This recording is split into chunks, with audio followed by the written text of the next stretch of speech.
mantém com a mesma porcentagem percentual aí inalterado. Não houve mudança. Valeu, Arte. Acabou de sair.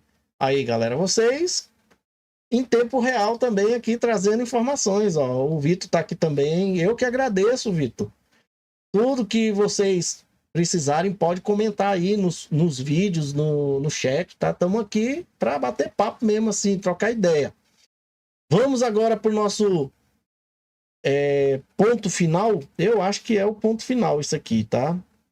Vamos ver o preço das cripto aí, rapidamente. XRP, ou Bitcoin continua 104 mil, Ethereum 2.500. Parece que nós voltamos a 2 semanas atrás, né? XRP 2.16, esse é o único que está abaixo do que a gente imaginava, né? 2.20. 146 aqui, caiu também, né? A Tron é que não mexe nem piscando, né? Nem essa aqui, ó. Essa aqui tava 650 ou 645 ontem, ó. Cardano também já tá num ponto bom ali, já começar a entrar, né? Hiperliquid tava 14 bilhões aqui, caiu para 12 bilhões. Eu tô olhando mais por esse lado aqui, tá, gente? Porque eu tô comparando aqui, ó, que ela tá para flipar a Cardano. Se a Cardano não apertar o passo, essa Hiperliquid vai vir para cá. E se brincar, a Sui ainda assume ali. Stellar, 24 centavos. Tá começando a ficar bom também. Se cair para 19 centavos aqui, é que fica bom mesmo, tá? Tomara que caia para 19.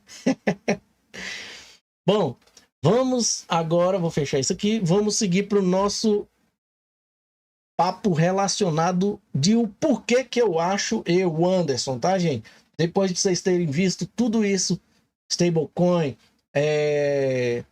o Congresso deliberando sobre as leis que controlam as criptomoedas.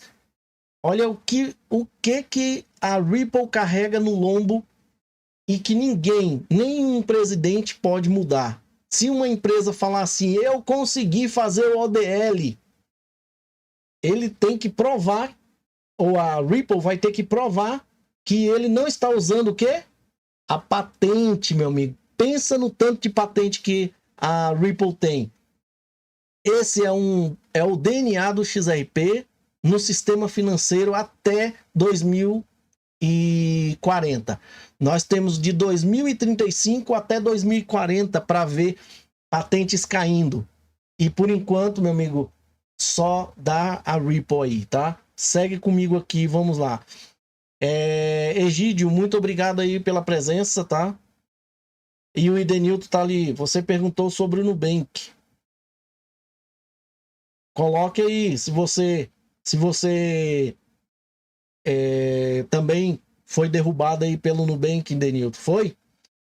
O Vitor tá falando ali, estou com um prejuízo enorme em XRP. Mas vai dar tudo certo, viu, Vitor? E o Egídio aqui, muito obrigado pela presença e boa noite para você também. Vamos aqui, gente, a nossa patente, a patente da Ripple aí, ó. Gente, olha as patentes da Ripple atualizada em 2025. A Ripple Labs possui um total de 39 patentes em todo o mundo, das quais 18 foram concedidas. Dessas 39 patentes, mais de 62% estão ativas, mesmo as que ainda não foi concedida já está em uso. Os Estados Unidos, olha só, por que o loirão não pode tocar no XRP? Os Estados Unidos é o país onde a Ripple registrou o maior número de patentes, seguido por Singapura e a Europa. Isso também parece razoável, visto que o maior mercado para Ripple Labs é os Estados Unidos, gente. O loirão tem que aceitar a Ripple e o XRP, não tem como fugir disso.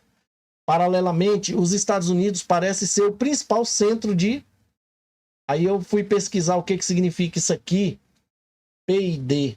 PID, quando a gente coloca aqui, ó. Pesquisa e desenvolvimento. Os Estados Unidos é o principal centro de pesquisa e desenvolvimento da Ripple.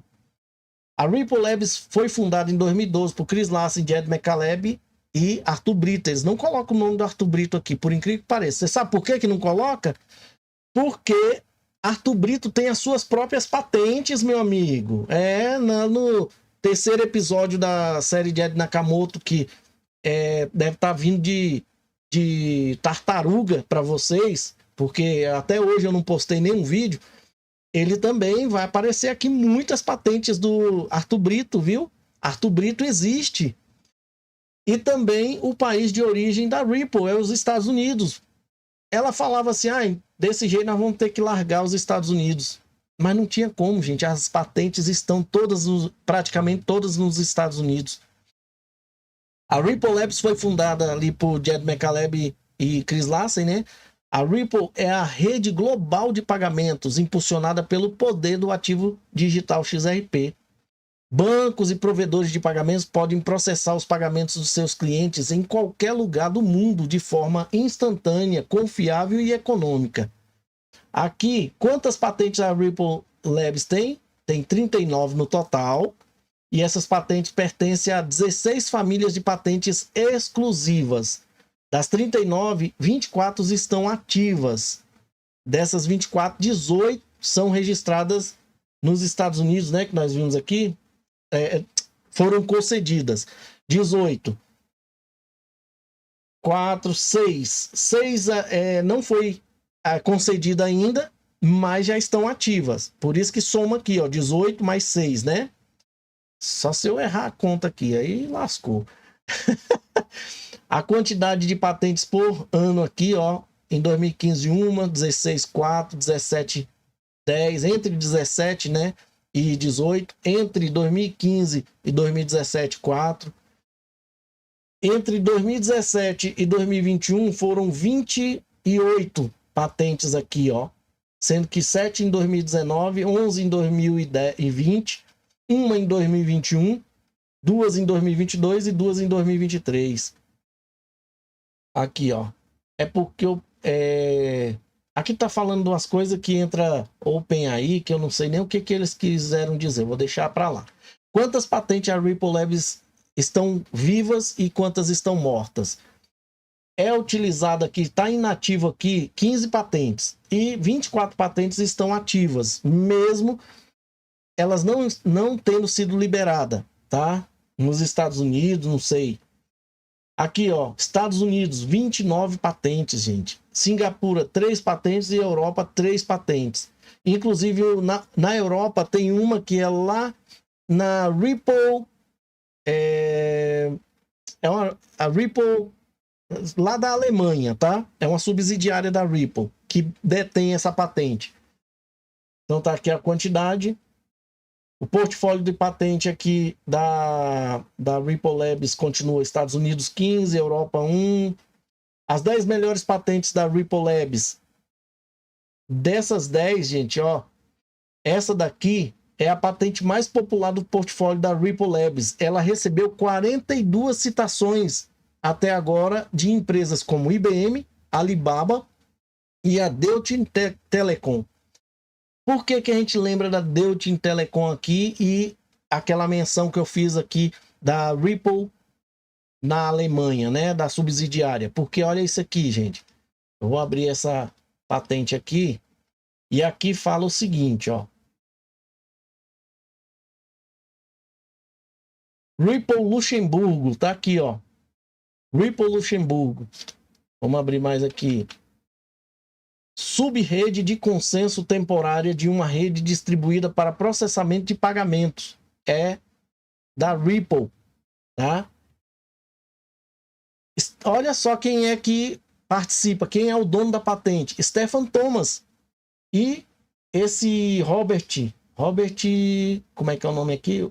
Ray Robert D, né? E o Stephen Thomas, tá?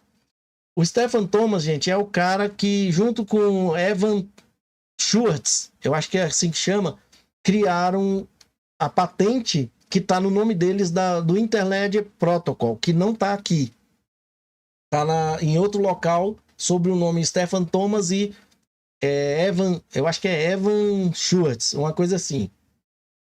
Então tá aí, né? Essa é a patente sobre a rede de pagamentos, rede de consenso. É a mais popular, que foi citada 42 vezes por essas 3 empresas aqui. E tá aqui, ó, a contagem de citações. A segunda, com 15 citações aqui. Por quê, gente? Porque eles criam as patentes deles e eles citam de onde veio parte da ideia da patente deles, tá? E aqui, ó, nessa segunda, com 15 citações, protegendo algoritmos gráficos de chave pública. Chave pública é a carteira, tá, gente? E aqui tá os desenhos. Eu não vou discorrer por cada patente não, tá? Olha essa aqui, ó, com 8 citações. Ó, essas com o S na frente é lá nos Estados Unidos. Essas com EP é na Europa.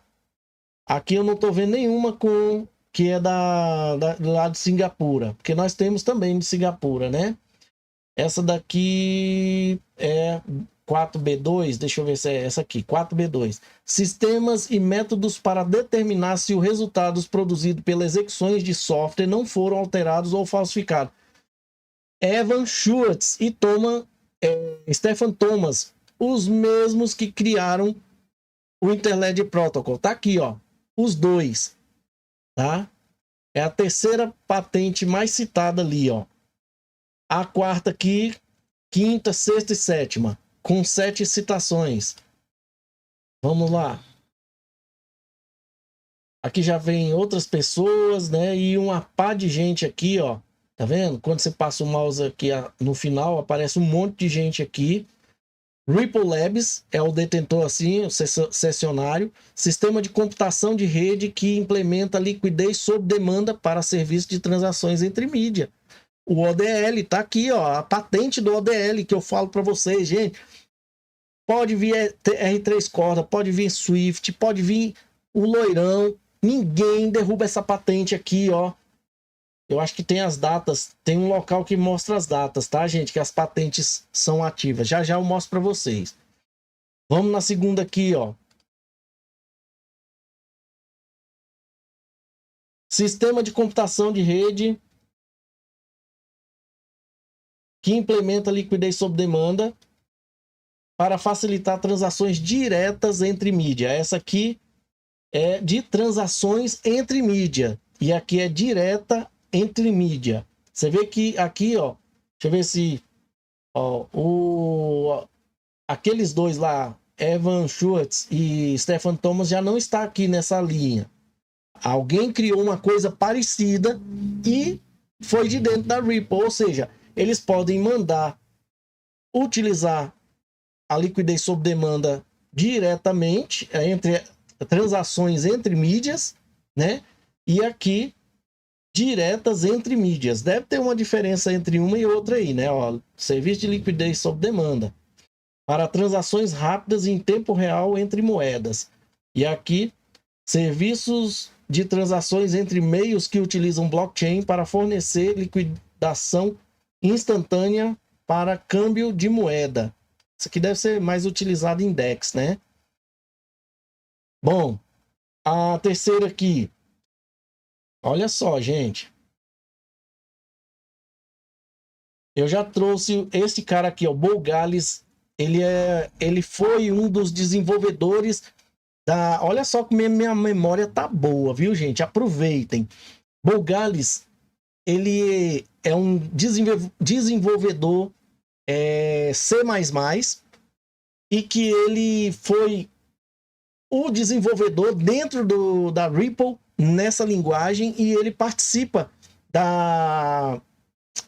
daquela associação, né, como se fosse uma união de desenvolvedores que se reúne, né, para fazer as alterações das versões de desenvolvimento da ferramenta de desenvolvimento C++, tá? Esse aqui, ó, o Gallis.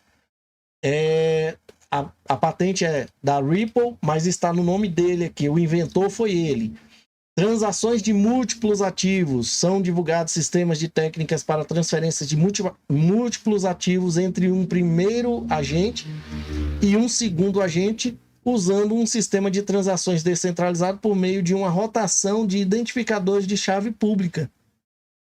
Usado também em DEX, tá? Esse daqui que é na Europa, vamos ver quem é. Tem um monte de... Ah, não, só tem mais uma pessoa aqui e essas duas aqui. Carteira de criptoativos com verificação de política de segurança off-chain, ou seja, fora da cadeia.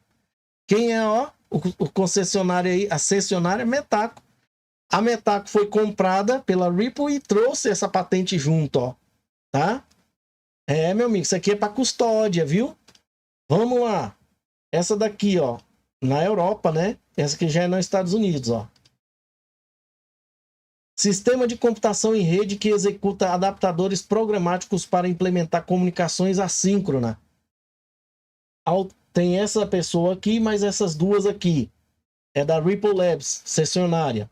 Serviço de liquidez sob demanda, ODL, para transações entre meios com câmbio de moeda estrangeiras que oferece liquidação em tempo real e elimina conta nostro vostro. O serviço utiliza o livro razão descentralizado e corretoras locais de moedas digitais em cada cliente para facilitar a transferência imediata entre meios, sem contas intermediárias ou atrasos na liquidação. Ele divide ordens grandes em subordens menores ao longo do tempo para evitar manipulação e exposição do mercado. Gente, essa daqui é que é a patente que mata, que deixa os bancos pé da vida, tá? É esse daqui, ó. Depois vocês dão uma lida de novo aqui para vocês entenderem. E uma coisa que eu queria mostrar para vocês é isso aqui, ó. Para aquelas pessoas que falam assim, ah, isso aqui é aquela patente do David Schwartz, lembra muito a patente do David Schwartz, né? Olha a patente do David Schwartz aqui, ó. Eu vou voltar lá em cima.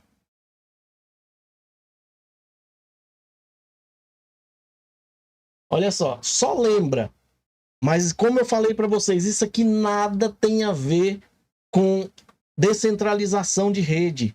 Isso aqui tem a ver de você criar um sistema computacional poderoso, tipo vários computadores ligados diretamente a um computador, que esse computador ligado a outro pode ligar a mais outros computadores, ou seja, você vai aumentando o poder computacional. É como se você estivesse criando um supercomputador, utilizando o poder computacional de cada uma dessas máquinas. Só isso. Nada tem a ver, se você reparar, nada tem a ver com este desenho aqui, tá? E olha o nome disso aqui, ó. Sistema de computação em rede que executa adaptadores programáticos para implementar comunicações assíncronas. Só. Parece muito com o do David Schwartz? Parece aqui, mas não é, tá? Seguindo aqui, acho que já é o último agora, né? Ou é esse aqui mesmo? Deixa eu ver. Esse aqui é o 1B2. 1B2. Então é esse aqui, depois o último lá. Olha aqui. Transação de ativos privados. Você acha que a Ripple não tem? Ripple Labs, ó. E ó, quem foi o inventor? Bogales novamente. Você achou que a Ripple não tem formas de criar transações de ativo privado? Ah, porque o Charles Hoskinson está oferecendo para unir ali, fazer a interoperabilidade, e o Midnight vai trazer essas transações privadas. Tá aqui, gente. Eles têm patente para isso. Transferência privada de ativos como criptomoedas entre usuários e um sistema de transações descentralizado, sem revelar as identidades dos agentes de transferência e recebimento no livro razão. A técnica envolve a rotação de chave pública associada a uma entidade que representa os ativos. Em vez de registrar as identidades dos agentes de transferências e recebimento, isso permite transferências privadas, pois a chave pública rotacionada oculta quem iniciou a transferência. A chave privada usada para gerar as chaves públicas originais e rotacionadas permanecem conhecidas apenas pelos agentes, tá? E esses agentes, deixa eu só voltar aqui.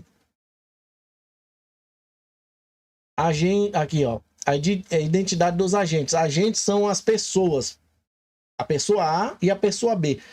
Só é conhecida e permanece conhecida apenas pelos agentes que estão participando ali das transações. É o que o Midnight faz, só que eles têm uma patente para isso. Cardano provavelmente conseguiu fazer isso de outra forma. Será que a Cardano está salvando, está registrando essas patentes, gente? Tomara, né? Vamos lá. E por fim, essa última aqui, ó.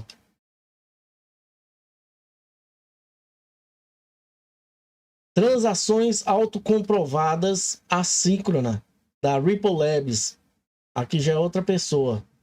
Um sistema de transações assíncrona autocomprovada entre livro e razão separados, permitindo que transações sejam executadas assincronamente em livros-razão diferentes, armazenados em múltiplos dispositivos de computação.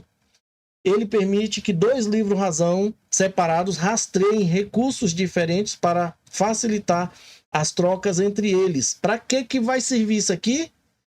Para aquele livro privado que vocês às vezes pensam que é o segundo XRP, mas é o livro do CBDC, para ele rastrear os preços do XRP no ledger do XRP mesmo, porque eles vão se conversar. E também serve para outras ledgers, né? É claro que vai ter que ter as ferramentas para interligar eles. E eles fazem isso. Uma parte se oferece para negociar recursos em seu livro-razão em troca de recursos no livro-razão de outra parte. Pode ser qualquer outro DLT, tá, gente? Ambas as partes executam script para comprometer suas partes de negociação. Elas passam a provar de suas transferências de livro-razão para script de outra parte, que verifica e conclui a transferência restante. Isso garante que ambas as partes da negociação entre livro e razão sejam concluídas. Ou seja, se isso aqui for utilizado num CBDC, por exemplo, Palau está enviando o seu dólar lá para o Japão. Usa o XRP com essa técnica aqui de transações autocomprovadas assíncrona e ele vai bater lá naquelas blockchain privada que você assistiu aqui da série Yoshitaka Kitawa, né?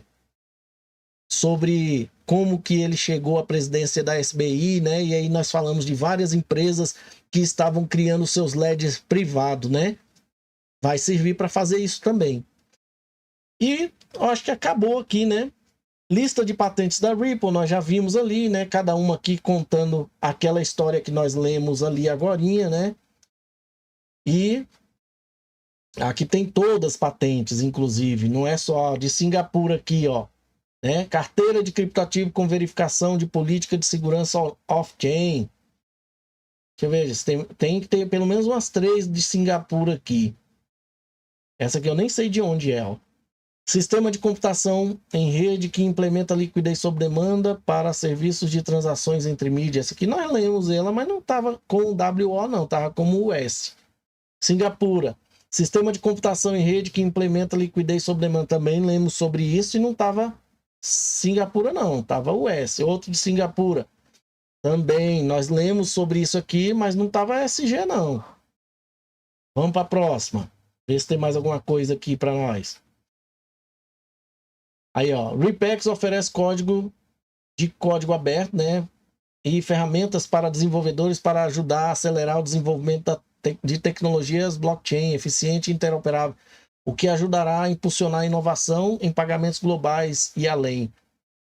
E aí, vocês veem que tem o dedo da Ripex. Lembra que eles falam assim, ó, a gente vai definir aqui o que a gente precisa. O que eu preciso? Eu preciso que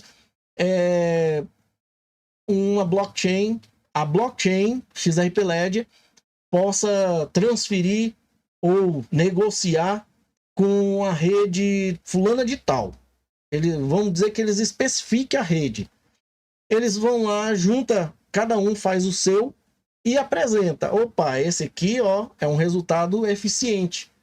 Eles vão lá e pagam uma colaboração financeira em XRP para esse grupo e provavelmente eles levam o crédito e quem leva a patente, a Ripple, né? O cara já deve entrar sabendo disso, né? Provavelmente. E a Ripex é que proporciona esse tipo de coisa, tá, gente? Eu acho que nós chegamos aqui no final, né, da live, relacionado aí a essa questão, né? O maior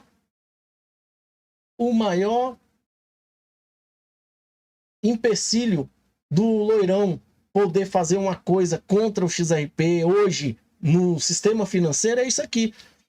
A maior barreira de qualquer empresa no mundo é que a Ripple ela começou a desenvolver suas patentes há muito tempo.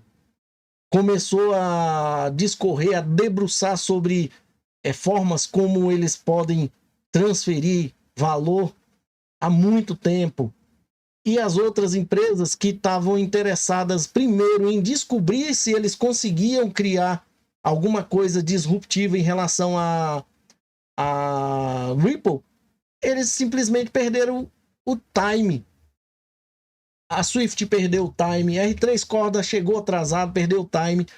Porque diz que chegou em 2014, mas nunca conseguiu implementar uma tecnologia idêntica ou parecida com a da Ripple. O máximo que eles conseguiram foi criar um projeto do zero, né? Um DLT do zero, como eles falam.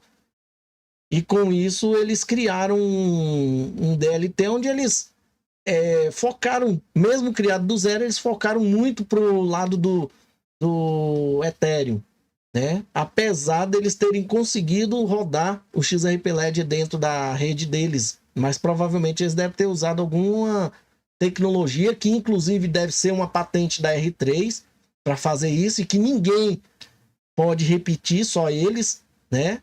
E aí, como é que fica? Quem é que comprou ou está investindo pesado na R3 e provavelmente pensando nessa patente que deve ter lá, que qualquer empresa pode, se tiver essa patente, pode rodar o XRP Ledger no seu DLT, né? A SBI. E a SBI não tem interesse em rodar o XRP Ledger em qualquer outra blockchain privada? Tem. E ela está envolvida em quantos projetos? Nós vimos pelo menos 2 aqui, né? Uma lá da Programat e o outro de uma outra que eu nem lembro o nome aqui. Que tem uma outra empresa pesada, a Nomura, é que liderou a criação dessa rede, né? Então, vocês veem, não tem ninguém que para a Ripple mais, gente. Não tem. Eu sempre falei em patentes aqui, mas eu nunca trouxe isso aqui. Eu até dou crédito a isso aqui, a Crypto Henry, porque ela que falou sobre essas patentes aqui. E eu fui atrás e encontrei aqui, né? Na realidade, ela deixou o link lá e encontrei isso aqui, que eu não sabia, eu só sabia disso aqui, né? Do Google. É o Google Patentes. E aqui você não encontra todas as patentes da Ripple, você encontra aqui, tá bom? Bom, deixa eu despedir dessa galera pra gente encerrar, que agora eu já tô com a goela seca. Vamos lá. Egídio, acho que eu já falei com ele, boa noite. O Vitor tá aqui, apagou a mensagem, apagou de novo. Valmir, muito obrigado pela presença aí. Fala, mestre. Hoje consegui chegar mesmo atrasado. Pois é, mas tem muita informação. Essa live veio recheada mesmo, viu?